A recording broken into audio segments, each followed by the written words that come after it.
இன்னைக்கு அயனா துணை எபிசோட்ல பார்த்துக்கிட்டிங்கன்னா, இந்த மாதிரி வானதி வந்து வீட்டுக்கு வந்திருக்காங்க. அப்புறம் வந்து பாண்டியன் கூட்டு போய் இந்த மாதிரி எதுக்கு வந்து இவ்வளோ லேட் ஆச்சு?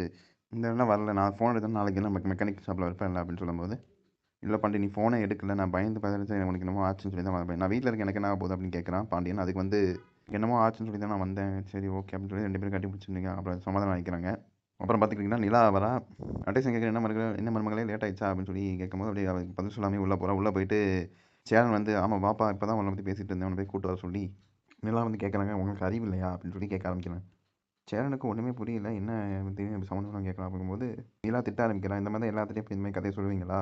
உங்களுக்கு இது இல்லையா? யார்ட்ட என்ன பேசணும்னு தெரியாதா?" அப்படின்னு சொல்லி கேட்கும்போது, வீட்ல இருக்க எல்லாருமே ஒரு மாதிரி கன்ஃப்யூஷன்ல இருக்காங்க. அப்போ நடேசன் என்ன இது அப்படின்னு சொல்லி எந்திரிச்சு வந்து பார்க்குறாரு. அப்புறம் சேரன், "நீ நான் ஏதோ தப்பு பண்ணிட்டேன்னு தெரியுது. நீ என்னன்னு தெளிவா சொல்லுமா?" அப்படிங்கும்போது, இந்த மாதிரி ராகவ்ட்ட போய் எல்லாத்தையும் சொல்லிட்டீங்களா? இந்த மாதிரி நமக்கு எனக்கு நடந்தது எனக்கு சோழனுக்கு நடந்தது ஃபேக் மேரேஜ் அப்படின்னு சொல்லி எல்லாத்தையும் சொல்லிட்டீங்களா?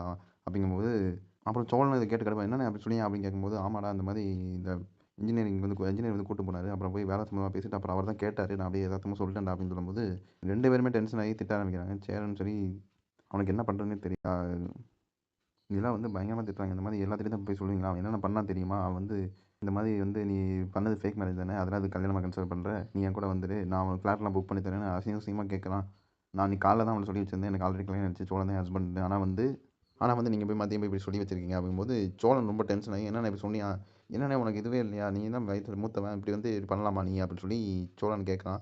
வந்து பார்த்தீங்கன்னா, "என்னண்ணே இப்படி இது தெரியாம சொல்லிட்டேன்" அப்படின்னு சொல்லிட்டு கை ஓங்கிட்டான் சோழன். இத வந்து பார்த்து பாண்டியன் வந்து, "டேய் என்ன அண்ணன் மேல தப்பு தான். அதுக்கு வந்து நீ கை ஓங்குவியா?" அப்படிங்கும்போது 2, 3 பேத்துக்கு சண்டை நடக்குது. அப்போ வந்து பாண்டியன வந்து சோழன் தள்ளி விட்டுறான். இத வந்து வானதியும் இந்த கதை அவளுக்கு தெரியவே தெரியாது. அவளும் பார்க்குறா. பாண்டியன் திட்டுனோனே அவ பேச ஆரம்பிக்கிறா. "என்ன என்ன பாண்டியன் ஏதாவது ஆச்சு உங்களுக்குலாம் அவ்வளோதான். இது நடந்தது ஃபேக் மேரேஜ் தானே. என்ன தப்பு இது அண்ணன் சொன்னது? நடந்தது தானே சொல்லியிருக்காங்க. இதில ஃபேக் மேரேஜ் பண்ணிட்டு வந்து பெரிய மாமியார் மாரி நடந்துக்கிறது" அப்படின்னு சொல்லி அப்புறம் வந்து சோழன் டென்ஷன் ஆகி, "நீ பேசாம போயிரு. இல்லன்னா உன் வாயெல்லாம் வலிச்சு உடைச்சிருவேன். பேசாம போயிருங்கும்போது" பாண்டியன் வெளிய போன்னு சொன்னா வானதி கேட்கவே மாட்றா. எல்லா வன்மத்தையும் கொட்டுறா. அன்னைக்கு கடையில வந்து விளக்கு எல்லாத்தையுமே வந்து இப்போ வன்மத்த இறக்கிட்டு இருக்கா.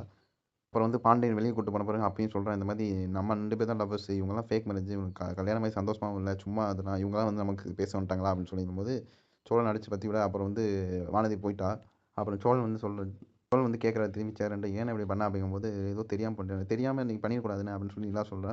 நீங்க தான் வயசுல மூத்தவரு. நீங்க வந்து இத கரெக்ட்டா யோசிக்கணும். என்ன பண்ணா, என்ன பேசினா என்ன நடக்கும்னு உங்களுக்கு தெரியணும் அப்படின்னு சொல்லி, இதுக்கப்புறம் நிலா வந்து ரூம்குள்ள போயிடுறாங்க. அப்புறம் சோழன் வந்து "என்ன தொடாத நானு, பக்கத்துல வராத" அப்படின்னு சொல்லிட்டு அவனும் போய் பின்வாசல்ல போய் உட்காந்துறான். இன்னைக்கு அதோட எபிசோட முடிக்கிறாங்க. இப்ப பார்த்துக்கிட்டீங்கன்னா, வானதிக்கு வந்து சோழனையும், நிலாவையும் பிடிக்காம போயிருச்சு. அப்புறம் பார்த்தீங்கன்னா, ராகவ் வந்து போய் அடி வாங்குற சீன்லாம் அடுத்து காட்டுவாங்கன்னு நெனைக்கிறேன். இப்போ இதோட இன்னைக்கு எபிசோட முடிச்சுப்போம். நன்றி, வணக்கம்.